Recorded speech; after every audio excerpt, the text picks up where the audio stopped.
माता सीता की अलीगढ़ों के सखीगढ़ों के जो झुंड वहां विद्यमान थे, उन अलीगढ़ों से सखीगढ़ों से राम जी ने पूछा, क्या हम बगीचे में जा सकते?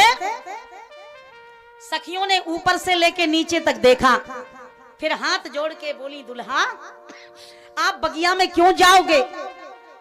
राम जी ने कहा, हमें गुरु जी की पूजा के लिए फूल लेना है। तो उस देवी ने कहा कि हे सरकार, आपको जिस किस्म के फूल चाहिए हमें बता दीजिए, हम आपको लाके दे देंगी, आप यहीं खड़े रहो, हमें क्यों नहीं जाने दोगी?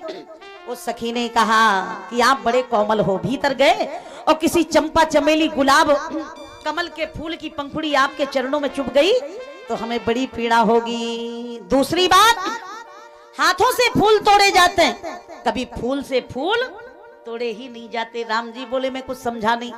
तो उस मिथिला की देवी ने कहा कि हे राघव, आप अपने को भूल रहे हो, जरा अपने स्वरूप को निहारिए।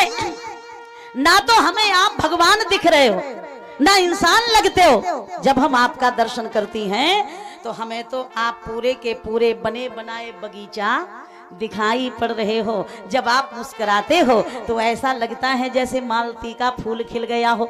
मंजू हंसी लस मालती सी, रद पट्ट सुहाती है कुंद की डारी, सुकनासी का किंचुक से लगते, अधराधर बिंबन पै छवि भारी, एड़ी अनारसी फूल रही नखराज बिराज, जबा दुतिकारी। उस सखी ने कहा, का करी हो ले प्रसून लला, का करी हो ले प्रसून लला, क्योंकि सब आपई में फूल रही फुलबारी, सब आपई में फूल रही फुलबारी। राम जी बोले, कोई प्रमाण कि मैं बगीचा हूं, मैं पुष्प हूं, कमल हूं?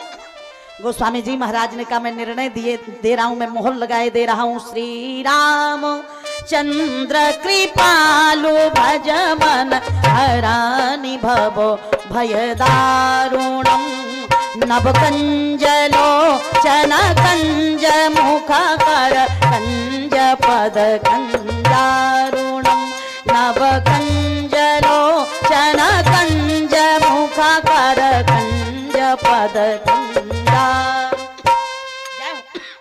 नवकंजो, आप प्रातः काल के तुरंत खिले हुए नए नवीन कमल हो। नवकंज, लोचन कंज, मुख कंज, कर कंज, पद कंज, आप तो कंज ही कंज के बने हो। जितना गुरुजी चाहते फूल तोड़ लेते, यहाँ आपको व्यर्थ दौड़ाया। राम जी ने कहा, सुनो देवियों, हम कमल तो हैं लेकिन तोड़ने वाले नहीं हैं, हमें दूर से देखिए और आनंद लीजिए।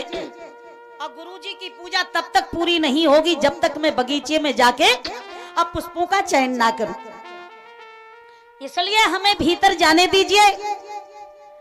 सखी ने हाथ जोड़ के कहा कि दुल्हा, बगिया भी आपकी और हम भी आपकी, हम आपको भला मना करने वाली कौन होती है, जाइए।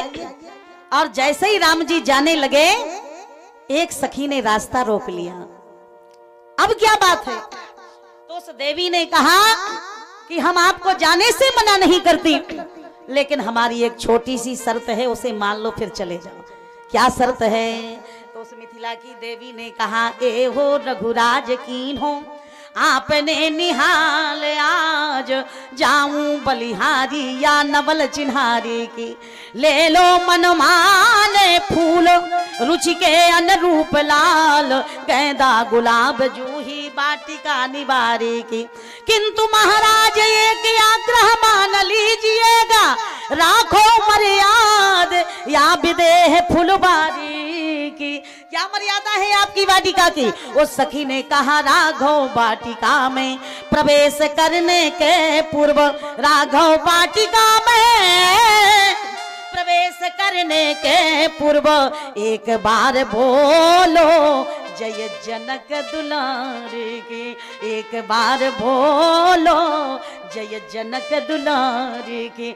आपको सीता जी का जयकारा लगाना पड़ेगा। राम जी ने लक्ष्मण जी की ओर देखा। लक्ष्मण जी बोले, बड़े भैया, फूल मिले चाहे जीवन में कभी ना मिले, गुरु जी की पूजा हो चाहे कभी ना हो, लेकिन मैं और सीता जी का जयकारा लगा दूं, ऐसा तो कभी हो ही नहीं सकता। राम जी ने मुस्कुराते हुए कहा, लाडले लौने सलोने लक्ष्मण कुमार, क्या कह रहे हो? क्या जानकी मुझसे अलग है? भैया राम जी ने समझाया, हे लक्ष्मण कुमार, हे छोटे ठाकुर, हम दोनों तो द्वैत होते हुए भी अद्वैत हैं, भिन्न होते हुए भी अभिन्न हैं। जैसे चंद्रमा से चांदनी अलग नहीं हो सकती, जैसे सूर्य से सूर्य की किरण अलग नहीं हो सकती, जिस प्रकार यज्ञ से यज्ञ की दक्षिणा अलग नहीं हो सकती, जैसे अग्नि से अग्नि की दाहकता अलग नहीं हो सकती, जैसे जल से जल की लहर अलग नहीं हो सकती, जिस प्रकार दूध से दूध की सफेदी अलग नहीं हो सकती, जैसे शरीर की काया से काया की छाया अलग नहीं हो सकती, उसी प्रकार सीता राम भी एक दूसरे से अलग होने वाले नहीं हैं।